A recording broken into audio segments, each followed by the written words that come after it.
இறை இயேசுவில் எனக்கு அன்பார்ந்தவர்களே, நம் ஜீவனுள்ள தேவனின் உயிருள்ள வார்த்தைகளை தினமும் கேட்பதன் மூலம் உங்களுக்கு நன்மையும் ஆசையும் உண்டாவதாக. இன்றைக்கு நம் உள்ளத்தில் ஆண்டவர் பேச விரும்புகிற திருவசனம் திருப்பாடல்கள் 73ஆம் அதிகாரம் 26ஆம் திருவசனம். கடவுளே என் உள்ளத்திற்கு அரணும் என்றென்றும் எனக்குரிய பங்கும் ஆவார். இறை இயேசுவில் எனதருமை நண்பர்களே, உங்கள் அனைவருக்கும் நம் இயேசுவின் அன்பை உரித்தாக்குகின்றேன். இன்று புனித ரோமானிய பேராலயத்தின் முதல் மறைசாட்சிகள் அவர்களை நினைவு கூறுகின்றோம். அவர்கள் அனைவரிடமும் நம் இறை இயேசுவிடம் நமக்காக பரிந்து பேசி அவரின் மேலான இரக்கத்தை நம் வாழ்க்கையில் பெற்று தரும்படி ஜெபித்துக் கொள்ளலாமா? நண்பர்களே, ஒரு அருமையான நற்செய்தி இதோ இன்று உங்களுக்காக.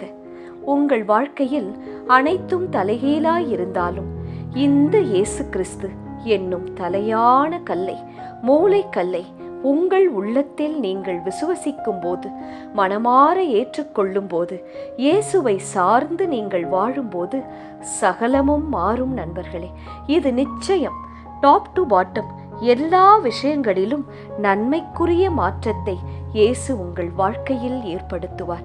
இதோ இந்த 2025ஆம் ஆண்டு தொடங்கி ஜூன் மாதம் 6 மாதங்களை முடித்துவிட்டோம். நாளையோ வருடத்தின் மறுபாதி ஜூலை மாதத்தை தொடங்கவிருக்கின்றோம். இன்று இந்த அரை வருட காலத்தை நம்மோடு இருந்து நடத்திய ஆண்டவருக்கு மனமாற நன்றி கூறுங்கள். நீர் இளைஞராக இருக்கலாம், அல்லது இதை கேட்டுக்கொண்டிருக்கும் நீங்கள் திருமணமானவர்களாக, நடுத்தர வயதில் இருப்பவராக, அல்லது 60 வயதை கடந்த பெரியவர்களாக, அல்ல சின்ன சின்ன குட்டி பிள்ளைகளாக இருப்பீர்கள். எவர்களாக இருந்தாலும் அந்தந்த வயதிற்கு உண்டான போராட்டங்கள், நெருக்கங்கள் இன்றைய காலத்தில் இருக்கின்றன. சின்ன பிள்ளைகள் கூட ஸ்கூல்ல எனக்கு ஸ்ட்ரெஸ், காலேஜில் எனக்கு ஸ்ட்ரெஸ், நிறைய ஹோம்ஒர்க், இப்படியெல்லாம் சொல்வதை நான் கேட்கின்றேன், ஆச்சரியப்படுகின்றேன். சரி, பரிசுத்தமாக வாழ முடியவில்லை. எவ்வளவு முயன்றாலும் தப்பான வார்த்தைகளை பேசாமல் இருக்க முடியவில்லை. முகம் காட்டி விடுகின்றேன், மற்றவர்களிடம் முகம் சுழித்து விடுகின்றேன். இன்னும் ஆண்கள் என்னலாம், ஏதோ ஒரு விதத்தில் கோபம் வந்து விடுகிறது சகோதரி, அடித்து விடுகின்றேன், பேசி விடுகின்றேன். டென்ஷனில் நான் என்ன செய்கின்றேன், என்ன வார்த்தைகளை பேசுகின்றேன் என்றே எனக்கே தெரியவில்லை என்பதாய். இதற்கு முடிவுதான் என்ன? சிந்தித்து பார்த்தீர்களா? இயேசுவிடம் ஜெபித்தீர்களா? தலையான கல்லான, மூளை கல்லான இறை இயேசுவை பிடித்து கொள்வது, உங்கள் வீட்டிற்குள் கொண்டு வருவது, மனதில் உள்ளவற்றை அவரிடம் சொல்லி ஜெபிப்பது, உதவி கேட்பது. நீங்கள் ஒரு அடி எடுத்து வையுங்கள். ஆண்டவர் இயேசுவோ உங்கள் வாழ்க்கையில் அடுத்த எல்லா படிகளுக்கான அடிகளிலும் உங்களுக்கு இரக்கம் பாராட்டி நன்மை உண்டாகும்படி செய்வார். நண்பர்களே, வருகின்ற வருடங்களில் உங்கள் வாழ்க்கையில் ஒவ்வொரு நாளும் அவரின் மேலான தயவு உங்கள் கூடவே இருந்து நடத்தும்.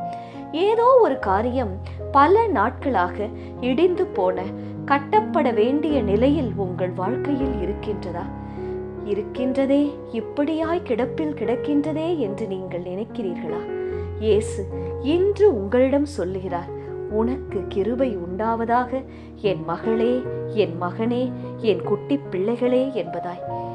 அவரின் கிருபையோடு நீங்கள் எடுக்கும் எந்த ஒரு முயற்சியும் நிச்சயம் நன்மை பயக்கும். குடும்பம், அதில் ஆண், பெண், பிள்ளைகள், பெரியவர்கள் அனைவருமே உண்டு, அப்படித்தானே? அந்த குடும்பம் அது முதலாவதாக ஆசீர்வாதமாக இருக்க வேண்டும். அது சரியாக கட்டப்படாத, ஜெபம் இல்லாத, சந்தோஷம், சிரிப்பு, அன்பின் பரிமாற்றம் இல்லாத நிலையில் இருப்பது சரியன்று. நண்பர்களே, அந்த நிலையை மாற்ற நீங்கள்தான் உங்களால் முடிந்த சிறு கல்லை, தலைக்கல்லை, மூளைக்கல்லை இன்று ஜெபத்தின் மூலம் எடுத்து வையுங்கள், எடுத்து வைக்க வேண்டும்.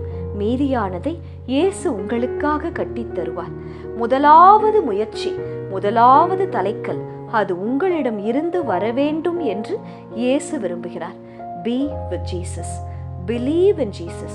கொஞ்சம் உங்கள் நேரத்தில் ஒரு பகுதியை, ஒரு 20 நிமிடம், 30 நிமிடம் தினமும் ஆண்டவருக்காக செலவிட்டீர்கள் என்றால் என்னால் முடியவில்லை, இந்த காரியத்தை சாதிக்க முடியவில்லை, இந்த மனிதரை எவ்வளவு சொல்லியும் அழுதும் பார்த்துவிட்டேன், மாற்றவே முடியவில்லை என்று நீங்கள் கிடப்பில் போட்டுவிட்ட காரியங்கள் கூட, மனிதர்கள் கூட மாறுவார்கள். மீண்டும் துளிர் விடும். மாற்றத்தை உங்கள் கண்கள் காணும். செபிக்கலாமா? இயேசுவே, என் கடவுளே, என் உள்ளத்திற்கு நீரே அரண், என் வாழ்வின் தலையான கல், மூலைக்கல், முதல் கல் நீரே. என்றென்றும் எனக்குரிய நல்ல பங்கு நீரே இயேசுவே. என் வாழ்க்கையை அழகான ஒரு வீடாக, அழகான ஒரு கோட்டையாக கட்டி எழுப்பித்தாரும் இயேசுவே. ஜெபிக்கின்றேன் ஆண்டவரே, உம் பாதப்படியில் சமர்ப்பிக்கின்றேன் இயேசுவே. அன்னை மரியே, துணையாக வாரும். ஆமேன். இயேசு கிறிஸ்துவின் பெரிதான நாமத்தின் நிமித்தம் ஜெபிக்கிறோம். ஆமென். ஒவ்வொரு நாளும் உங்கள் உள்ளத்தில் ஆண்டவர் பேச விரும்புகிற இறை வார்த்தையை தெரிந்து கொள்ள ரோசரி பிரேயர்ஸ் சேனலை சப்ஸ்கிரைப் செய்யுங்கள். மேலும் உங்கள் நண்பர்கள் மற்றும் உறவினர்களுடன் ஷேர் செய்யுங்கள். நன்றி.